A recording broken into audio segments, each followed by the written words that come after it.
చదవడం. నంబర్ 1 దీంట్లో sub topics earth internal structure. Earth internal structure, rocks, శిలలు, rocks, continental drift theory,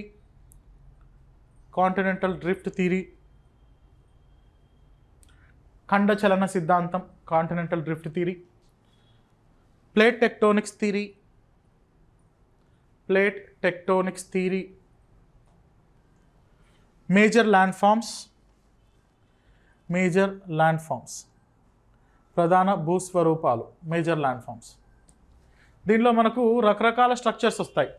mountains, stalactites, stalagmites and fluvial land ఫామ్స్లో different types of mountains, fold mountains, fault mountains and fluvial land forms, different structure, volcanic structures, crater lakes.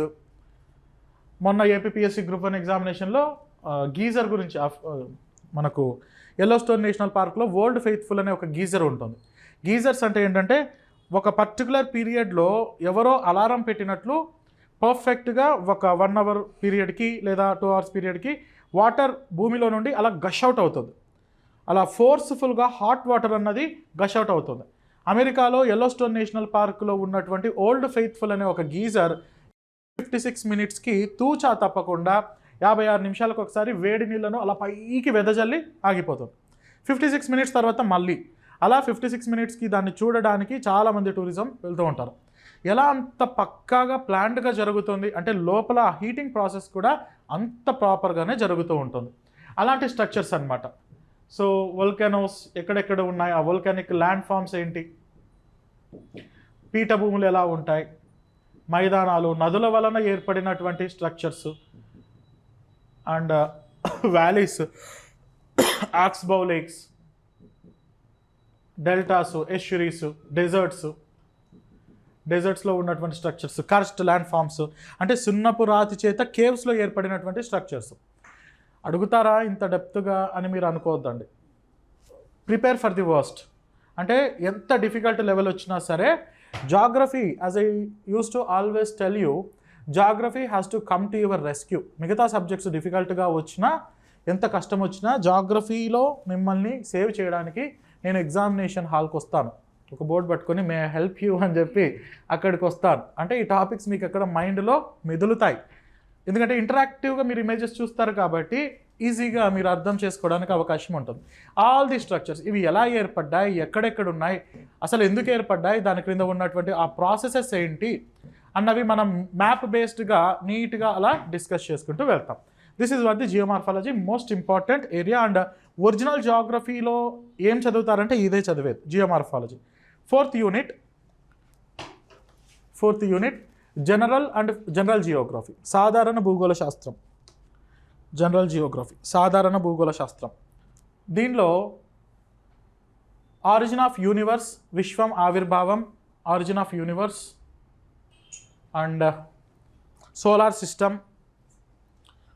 System, latitudes, longitudes, solstices, equinoxes, విషవత్తులు, ఆయనాంతాలు, solstices, SOLSTICES. Last time UPSC ప్రిలిమ్స్లో solstices పైన question ఇచ్చారు. solstices and equinoxes, విషవత్తులు మరియు ఆయనాంతాలు and eclipses, గ్రహణాలు. So ఇవన్నీ జనరల్ జియోగ్రఫీ అని పేరు ఎందుకు పెట్టారంటే ఒక గ్రాడ్యుయేట్ కాబోయే ఆఫీసర్కి జాగ్రఫీ పట్ల ఉండాల్సిన బేసిక్ అవగాహన, అందుకనే జనరల్ అండర్స్టాండింగ్ కాబట్టి జనరల్. దీంట్లో మన టెక్నికాలిటీస్, ఒక ఎక్స్పర్టీస్ ఉండాల్సిన అవసరం లేదు. సాధారణ భూగోళ శాస్త్రం అంటే సాధారణంగా ఒక ఆఫీసర్ లేదా గ్రాడ్యుయేట్కి జాగ్రఫీ పైన ఉండాల్సినటువంటి బేసిక్ నాలెడ్జ్ అన్నది దీనిలో మనం డిస్కస్ చేస్తాం. By this we have finished the physical Geography and the preliminary aspects of physical Geography. మొత్తం వీటన్నిటిలో 8 నుండి 10 క్వశ్చన్స్ రావడానికి అవకాశం ఉంటాయి. మొత్తం ఈడ్చి గుర్తు ఎన్ని టాపిక్స్ ఉంటాయి, ఒక 25 ఉంటాయా అంతే. కాకపోతే డీప్గా తెలుసుకోవాలి, కాన్సెప్ట్ అన్నది మిస్ అవ్వకుండా క్లారిటీగా తెలుసుకోవాలి. ఇంకొక ముఖ్యమైనటువంటి విషయం ఏంటంటే ఇక్కడ క్లైమేట్ బాగా అర్థం చేసుకోవడం వలన అక్కడ ఇండియన్ క్లైమేట్ నీట్గా అర్థమవుతుంది. అక్కడ ఇండియన్ క్లైమేట్ పర్ఫెక్ట్గా అర్థమైతే తెలంగాణ క్లైమేట్ ఈజీగా అర్థమవుతుంది. క్లైమేట్ అర్థమైతే రేపు మీరు ఎకానమీలో అగ్రికల్చర్ అన్నది నీట్గా అర్థం చేసుకోగలుగుతారు. అగ్రికల్చర్ అనేది బాగా అర్థమైతే తెలంగాణ సొసైటీ గురించి అర్థం చేసుకుంటారు. తెలంగాణ సొసైటీ బాగా తెలిస్తే తెలంగాణలో ఒక ఆర్డీఓ అవుతారు. ఒక జిల్లా మీద పడ్డం ఒక జిల్లాను బాగా అభివృద్ధి చేయడం అని నా అభిప్రాయం. సో కాబట్టి ఇదంతా లింక్ ముడిపడి ఉంటుంది. That is the reason why many times it is called as geography is mother of all sciences. అన్నిటికీ జాగ్రఫీ. అందుకని జాగ్రఫీ చెప్పే వాళ్ళకి మల్టిపుల్ సబ్జెక్ట్ ఓరియంటేషన్ ఉండాలి. స్టేట్స్ రీఆర్గనైజేషన్ కమిషన్ చెప్తున్నప్పుడు I go into the first part of the constitution. Article 1, 2, 3, 4 ఏం చెబుతోంది, states reorganisation commission ఏం చెప్తోంది, ఆర్టికల్ 253 ఆఫ్ ది కాన్స్టిట్యూషన్ ఏం చెప్తోంది. సో ఇలాంటివి పాలిటీ ఆస్పెక్ట్స్ ఆటోమేటిక్గా వచ్చేస్తాయి. And when I have been discussing the Ganga Brahmaputra plains, హిస్టరీలోకి వెళ్ళాల్సి ఉంటుంది. I discuss the ancient Indian history. So తప్పనిసరి పరిస్థితి. Or moreover world history కూడా చదవాలి. ఓషన్ కరెంట్స్ చెప్తున్నప్పుడు what is the role of North Atlantic drift. మిగతా అన్ని కంపెనీస్ చూడండి, మనకు మోడర్న్ ఇండియన్ హిస్టరీలో పోర్చుగీస్ కంపెనీ ఉంది, ఈస్ట్ ఇండియన్ కంపెనీ ఉంది, English East India company, Dutch company ఉంది, అండ్ డేన్స్ నెదర్లాండ్స్ ఉంది. ఇన్ని కంపెనీస్ ఉంటే why East India Company alone was successful? దాని ఉపయోగం ఏంటి అంటే, దానికి దీనికి ఏం సంబంధం అంటే, దానికి దీనికి సంబంధం ఉంది. సో మిగతా దేశాలన్నీ కూడా వింటర్ సీజన్లో పోర్టులు క్లోజ్ చేసుకొని ఉంటే England is the only country which even during the harsh winter season. Reason is that North Atlantic drift is a warm current that goes to the coast of Scandinavian countries like Norway, Finland, Denmark, England. ఈ కంట్రీస్కి ఉష్ణ సముద్ర ప్రవాహం వెళ్తుంది. అన్ని గడ్డగట్టిపోతే ఇక్కడ మాత్రం వేడి వాటర్స్ ఉంటాయి. కాబట్టి మిగతా 4 నెలలు మిగతా దేశాలు పోర్టులు క్లోజ్ చేసుకొని ఎకానమీ లాస్ చేసుకుంటే even at that time England operates. That is the reason why Napoleon Bonaparte clearly called this is the country of shopkeepers. నెపోలియన్కి ఎంత చిరాకు అంటే ఇంగ్లాండ్ అంటే, ఇంగ్లాండ్ అని చూపించి this is the country of shopkeepers అని చెప్పి తిట్టేవాడు. అంటే వ్యాపారం చేసుకునే వాళ్ళు వీళ్ళు అని చెప్పి ఒక ఎటకారం. అండ్ మిగతా మనకు షోడశ మహాజనపదాస్ కూడా ఉన్నాయి. 600 BC to 300 BC మధ్యలో అజీవిక, చార్వోక, బుద్ధిజం, జైనిజం ఇలా 64 హెటిరోడాక్సికల్ సెక్స్ ఆరిజినేట్ అయ్యాయి. అవుట్ ఆఫ్ ఈ హెటిరోడాక్సికల్ సెక్స్ టైంలో ఈ షోడశ మహాజనపదాస్ వచ్చాయి.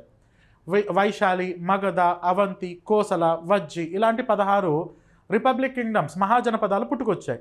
ఈ అన్ని మహాజనపదాల్లో ఎందుకు మగధ మాత్రమే సక్సెస్ అయింది అంటే, దానికి ఉన్నటువంటి ఏబుల్ కింగ్స్ అన్నవి సెకండరీ ఫ్యాక్టర్. చంద్రగుప్త మౌర్యుడు, ఆ తర్వాత అశోకుడు, అంతకుముందు ఉన్నటువంటి మహాపద్మనందుడు, వీళ్ళందరూ ఏబుల్ కింగ్స్ అందుకని డెవలప్ చేశారంటే అది సెకండరీ ఫ్యాక్టర్. ఫస్ట్ ఫ్యాక్టర్ ఏంటి తెలుసా? Magadha is located in the COSY river area, COSY river belt. క్రింద నుండి సోన్ రివర్, పైన నుండి కోసీ రివర్, ఇక్కడ నుండి గంగా రివర్, దానిపైన గాగ్రా రివర్. అన్ని రివర్స్ పుష్కలంగా నీరుని తీసుకొని వచ్చాయి. వాటితో పాటు మంచి అల్యూవియల్ సాయిల్స్ తీసుకొని వస్తే దాదాపుగా 6 కిలోమీటర్ల మందమైన ఒండ్రు నేలలు మగధ సామ్రాజ్యంలో ఉంటాయి. ఎంత దున్నుకున్నా తరగనటువంటి పొలాలు, ఆస్తి. కాబట్టి అగ్రికల్చర్ సర్ప్లస్ వచ్చింది. Moreover they are also having the advantage of iron availability. మిగతా ఏ సామ్రాజ్యానికి లేదు. అవంతికి మాత్రం ఐరన్ రిసోర్సెస్ ఉన్నాయి. అందుకనే లాస్ట్ వరకు పోరాడింది ఎవరు మగధతో అంటే Avanti. That is the reason why historical exposure ఉన్నప్పుడే జాగ్రఫీకి న్యాయం చేయగలుగుతారు. అఫ్కోర్స్ గాడ్స్ గ్రేస్ వలన నాకు అన్ని సబ్జెక్ట్స్ పైన కమాండ్ ఉంది కాబట్టి we can manage that much better. ఓకేనా? సో ఫార్ మనం డిస్కస్ చేసింది ఫిజికల్ జాగ్రఫీ పోర్షన్ మాత్రమే. Next one Indian Geography. Indian Geography. Draw the map of India. Very good, పోవచ్చు. కాకపోతే నార్త్ ఈస్ట్ ఏంటి, మయన్మార్లోకి వెళ్ళిపోయాం. దేశద్రోహం అది. అట్లీస్ట్ ఇండియా అని మీకు తెలిస్తే చాలు. ఎగ్జామ్లో మనం వేస్తున్నప్పుడు ఇదేదో వేసానే నేను అని మీరు అనుకోకుంటే చాలు. ఎందుకంటే జాగ్రఫీ ఆన్సర్స్ రాస్తున్నప్పుడు జాగ్రఫీ అని చెప్పడానికి ఒకే ఒక రీజన్ ఏంటంటే మ్యాప్ వేయడం. అది వేయకపోతే అది జనరల్ స్టడీస్ అయిపోతుంది. స్పెసిఫిక్గా ఉండాలంటే ముందు జాగ్రఫీ క్వశ్చన్స్ చదవకపోయినా పర్లేదు, తెలంగాణ అని కనిపిస్తే ముందు మ్యాప్ వేసేసేయండి. మ్యాప్ వేసి మళ్ళీ ఏంటి క్వశ్చన్ అన్నది చదువుకోండి. ఎందుకంటే మ్యాప్తో అట్లీస్ట్ 1 మార్క్ పెరుగుతుంది. మైన్స్ అడిగారు అనుకోండి, ఏదో ఊరికట్లా అక్కడ చుక్కలు పెట్టి చోటా నాగ్పూర్ ప్లాటు అని చెప్పి రాయండి. ఓహో వీడికి ఎంత తెలుసు అని అనుకుంటారు. So that is why some techniques, these are answer writing techniques. Okay, so Indian geography మనకు బోత్ ప్రిలిమ్స్ అండ్ మెయిన్స్ ఎగ్జామినేషన్లో ఉంది. ఇక్కడ నేను ప్రిలిమినరీ పోర్షన్ మాత్రమే చెప్తాను. మెయిన్స్లో సపరేట్ సిలబస్ కాబట్టి దాంట్లో మళ్ళీ మనం డిస్కస్ చేస్తాం. దీనిలో first unit location and physical settings. Location and physical settings అంటే ఉనికి మరియు క్షేత్రీయ అమరిక. లొకేషన్ అండ్ ఫిజికల్ సెట్టింగ్, ఉనికి మరియు క్షేత్రీయ అమరిక. ఏముంటాయి దీంట్లో ఉనికి మరియు క్షేత్రీయ అమరికలు అంటే ఇండియాస్ యొక్క ఎగ్జాక్ట్ లొకేషన్. మనం ఏదైనా చెప్తూ ఉన్నప్పుడు మీ హాస్టల్ ఎక్కడ అని అడిగారు అనుకోండి ఎవరైనా, అదో వాళ్ళ హాస్టల్ పక్కన అని చెప్తామా, లేదంటే ఈ హోటల్ పక్కన అని చెప్తామా. ఆ హోటల్ ఎక్కడంటే మా హాస్టల్ పక్కన అని చెప్పలేం కదా, అలా చెప్పలేం. ఏదైనా ఒకటి ప్రాపర్గా లొకేట్ చేయాలంటే geography is all about dealing with the places and the spaces. స్థలాలు కాలాల గురించి చదువుకోవడం జాగ్రఫీలో స్పేషియో టెంపోరల్. అందుకనే మీకు లాస్ట్ యూనిట్లో స్పేషియో టెంపోరల్ చేంజెస్ ఆఫ్ హైదరాబాద్ అని ఇచ్చారు. హైదరాబాద్ అని పిలువబడే ఈ స్పేస్ ఎలా మారింది, టెంపోరల్ అంటే టైం, 1950లో ఎలా ఉండింది, ఇప్పుడు ఎలా మారింది. స్పేషియో టెంపోరల్ చేంజెస్ ఆఫ్ హైదరాబాద్ అంటే హైదరాబాద్ గ్రోత్ గురించి అడుగుతున్నారు అక్కడ. సో కాబట్టి స్పేషియో టెంపోరల్ చేంజెస్, జాగ్రఫీ అంటే స్పేస్ కాబట్టి ఎగ్జాక్ట్గా మనకు ఏంటి అన్న విషయం తెలియాల్సి ఉంటుంది. ఆ పేరు ఎలా వచ్చింది, ఎగ్జాక్ట్ లొకేషన్ ఏంటి, లాటిట్యూడినల్ లాంగిట్యూడినల్ పర్స్పెక్ట్ ఏంటి, మన నార్త్లో ఏముంది, సౌత్లో ఏముంది, మన కార్డినల్ పాయింట్స్. ఎక్కడైనా ఒక ఫ్లాట్ తీసుకోవాలి అని అనుకున్నారనుకోండి, లేదా ఒక ఇంట్లోకి రెంట్ దిగారనుకోండి, కిచెన్ ఎక్కడుంది, బెడ్రూమ్ ఎక్కడుంది, వాష్రూమ్ ఎక్కడుంది, ఇవి చూసుకుంటామా లేదా. అలా ఇండియాలో కూడా మన ఈస్ట్లో ఎవరున్నారు, ఈ వెస్ట్లో ఎవరున్నారు, నార్త్ మోస్ట్ పాయింట్ ఏంటి, అది క్రాస్ చేస్తే ఏ దేశానికి వెళ్తాం, ఈ బేసిక్ అవగాహన మనకు ఖచ్చితంగా ఉండాల్సి ఉంటుంది. వీటిని కార్డినల్ పాయింట్స్ ఆఫ్ ఇండియా అని అంటాం. ఆ తర్వాత మన సరిహద్దుల్లో ఉన్న వాళ్ళు ఎవరు, మన పక్కింటి వాళ్ళు ఎవరు, మన ఎదురింట్లో ఎవరు ఉన్నారు, ఇవన్నీ చూసుకుంటాం కదా. క్యాజువల్గా చూసుకుంటాం, అది ఎవరు ఉన్నారని ప్రత్యేకంగా చూడకుండా పరిస్థితి ఏంటన్నది అర్థం చేసుకుంటాం కదా. కాబట్టి మన బార్డర్స్ ఎవరు, మన బార్డర్స్లో అండ్ మోరోవర్ ఈసారి ఈ క్వశ్చన్ కూడా రావడానికి అవకాశం ఉంది. Separate state demands, small states demands. ఎందుకంటే తెలంగాణ ఫామ్ అయిందే స్మాల్ స్టేట్ డిమాండ్. అడగడానికి అవకాశం ఎక్కడొచ్చింది 10 ఏళ్లలో. నీళ్లు నిధులు నియామకాలన్నీ కూడా అలా కలిసిపోయాయి, చరిత్రలో కలిసిపోయాయి. కాబట్టి రాక వచ్చే క్వశ్చన్ కాబట్టి question may be expected. Smaller state demands ఏంటని, ఏ స్టేట్స్ ఇప్పుడు ఆ డిమాండ్స్ను కోరుకుంటున్నాయి అన్న విషయం కూడా మనం చూస్తాం. ఎందుకు, ఆ కారణాలు ఏంటి అన్నది ఇష్యూ బేస్డ్గా చూస్తాం. అండ్ బార్డర్స్, సో పక్కింటి వాళ్ళతో మనకి ఏం పంచాయతీలు ఉన్నాయి, ఎదురింటి వాళ్ళతో ఏం పంచాయతీలు ఉన్నాయి, పాకిస్తాన్, చైనా, ఆ పంచశీల అగ్రిమెంట్ ఏం చెబుతుంది. సో కొంచెం ఇండియాస్ బయలేటరల్ రిలేషన్ పర్స్పెక్టివ్లో కూడా పోతాం. ఇది చూడండి, ఇది చాలా చాలా ఇంపార్టెంట్. మీకు ఫస్ట్ యూనిట్లో, మెయిన్స్ సిలబస్ ఫస్ట్ యూనిట్లో India's strategical location in Indian ocean అని ఇచ్చారు సిలబస్లో. అంటే హిందూ మహాసముద్రంలో ఇండియన్ ఓషన్లో ఇండియాస్ రోల్ ఏంటి అని అడిగారు. ఇండియాస్ రోల్ ఏంటి, ప్రపంచంలో ఏ సముద్రానికి లేని గొప్పతనం ఇండియన్ ఓషన్కే ఉంది.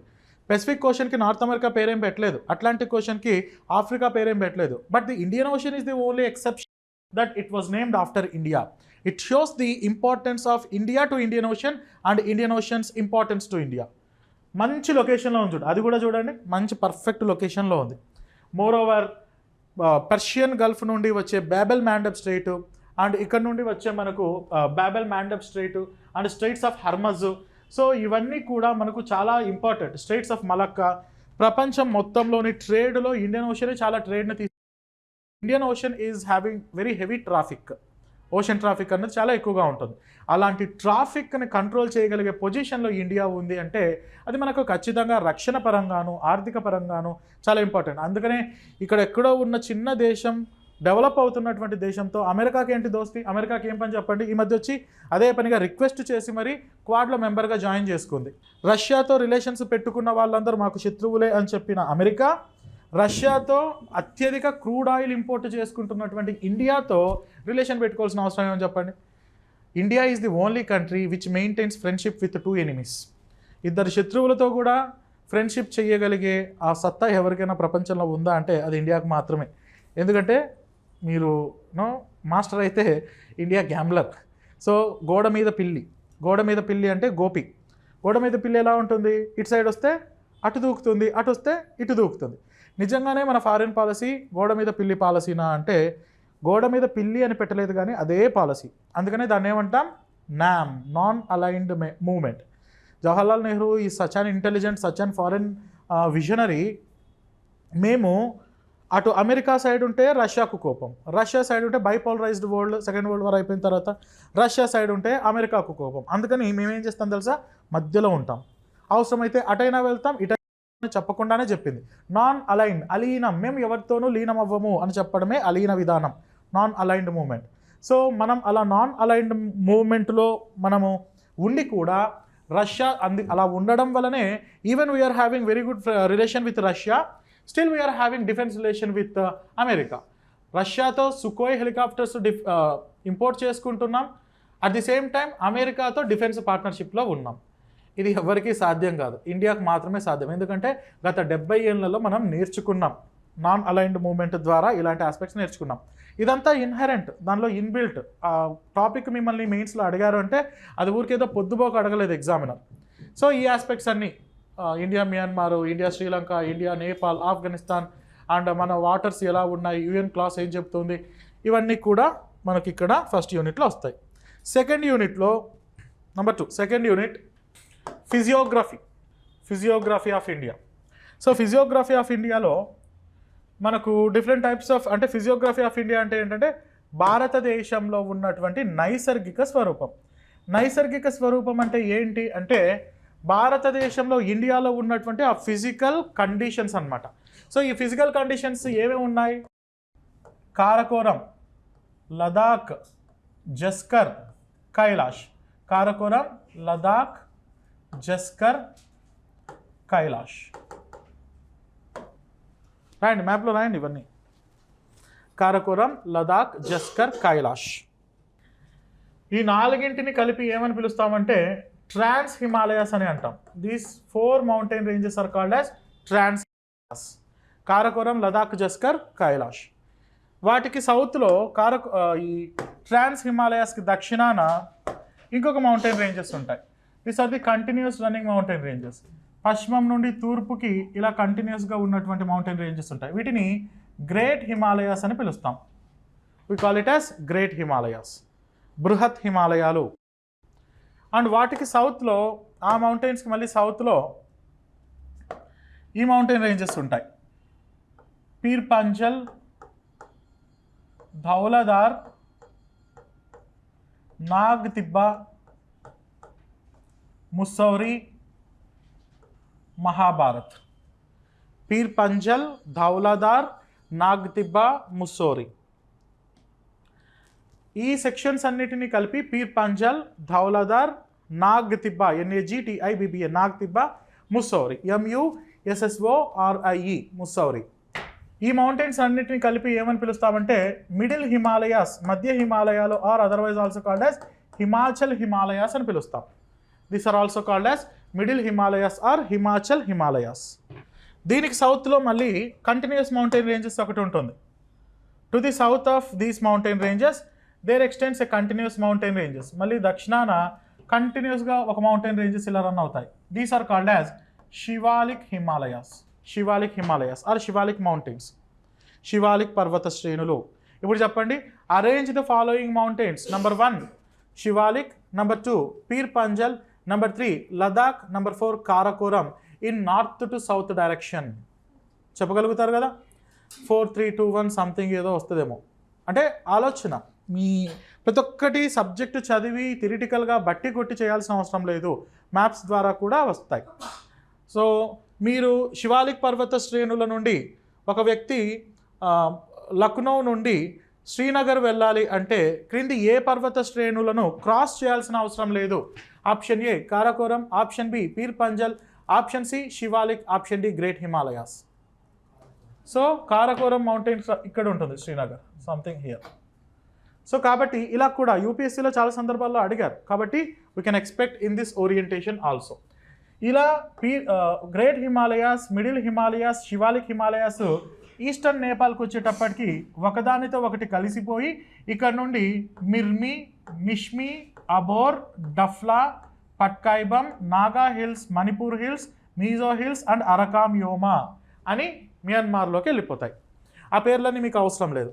మిర్మి, Mishmi, Abor, Dafla, Patkai Bum, Naga hills, Manipur hills, Mizo hills and Arakan Yoma. Arakan Yoma important. India Myanmar మధ్య సరిహద్దులుగా ఉన్నటువంటి పర్వత శ్రేణులు ఏవి? అరకామ్ యోమా. అలా ఇక్కడ మిజోరాం దగ్గర 2గా డివైడ్ అయిపోతాయి. హిమాలయాస్ 2గా డివైడ్ అవుతాయి. అలా డివైడ్ అయ్యి ఒకటేమో మియన్మార్కి వెళ్ళిపోతుంది, ఒకటేమో సముద్రంలో మునిగిపోతుంది. అందుకనే నేను ఇక్కడ చూపించట్లేదు, మునిగిపోతే కనిపించదు కదా, కానీ అప్పుడప్పుడు కనిపిస్తుంది, అక్కడక్కడ కనిపిస్తుంది. అలా కనిపించిన ఆ శిఖరాలే Andaman and Nicobar group of islands. That's why the geological composition of Andaman and Nicobar is same as that of the Himalayan mountains. ఇదంతా ఏంటి, ఒక నైసర్గిక స్వరూపం మాత్రమే. దీనికి మళ్ళీ సౌత్లో హిమాలయ పర్వత శ్రేణులు అని పిలువబడే ఆ నైసర్గిక స్వరూపానికి దక్షిణాన మనకు ఇంకొకటి ఉంటుంది. This is what this region, this is the great plains. వీటిని బృహత్ మైదానాలు అని పిలుస్తాం. Great plains or northern plains or ఉత్తర మైదానాలు అని అంటాం. భారతదేశం అన్నపూర్ణగా ఉండడానికి, భారతదేశం ఈరోజు ప్రపంచంలో అత్యధిక ఆహార ధాన్యాల ఎగుమతిదారుగా ఉండడానికి కారణం ఎవరై అంటే ఈ గ్రేట్ ప్లెయిన్సే. Because of the great plains we are having so much of the agricultural productivity. And to its south, దానికి దక్షిణాన ఒక పీఠభూమి లాంటి నిర్మాణం ఒకటి ఉంటుంది.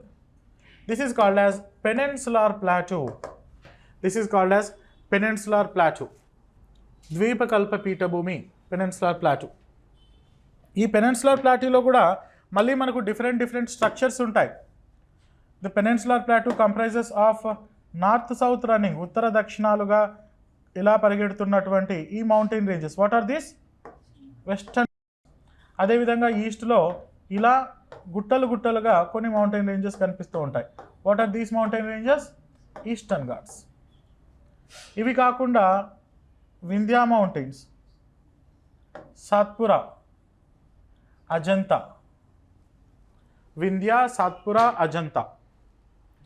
అండ్ ఇక్కడ ఇంకొక మౌంటైన్ రేంజెస్ ఢిల్లీ వరకు వెళ్తూ ఉంటాయి. These are Aravalli. అండ్ ఇక్కడ దక్షిణ గుజరాత్లో ఒక చిన్న గుట్ట ఒకటి ఉంటుంది, Gir mountain ranges. So this is the third physiographical unit.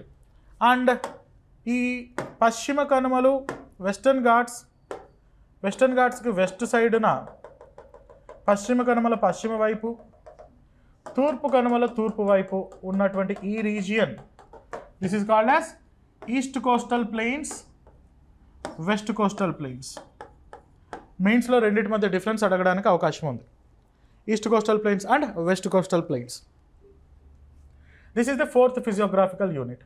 And fifth physiographical unit, 5వ నైసర్గిక స్వరూపం, Lakshadweeps, Andaman and Nicobar. This are the fifth physiographical unit. ఈసారి లక్షద్వీప్స్ పైన క్వశ్చన్స్ వచ్చే అవకాశం ఉంది. వై? ఈ మధ్య జరిగిన పంచాయతీ.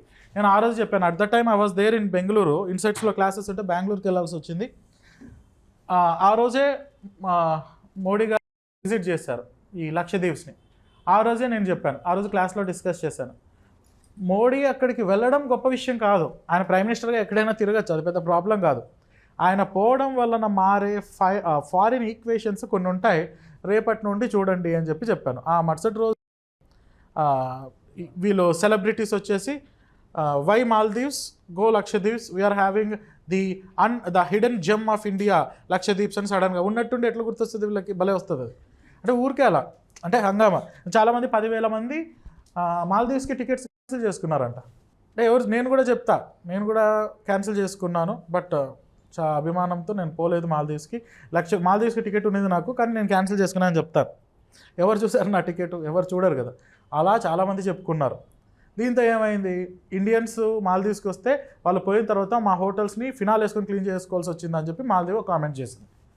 మొదలైంది ఇండియన్స్ సరిగ్గా వాడరు హోటల్స్ని అని ఒక రకమైన ఏదో మనల్ని నిందించే విధంగా ఒకటి వదిలారు.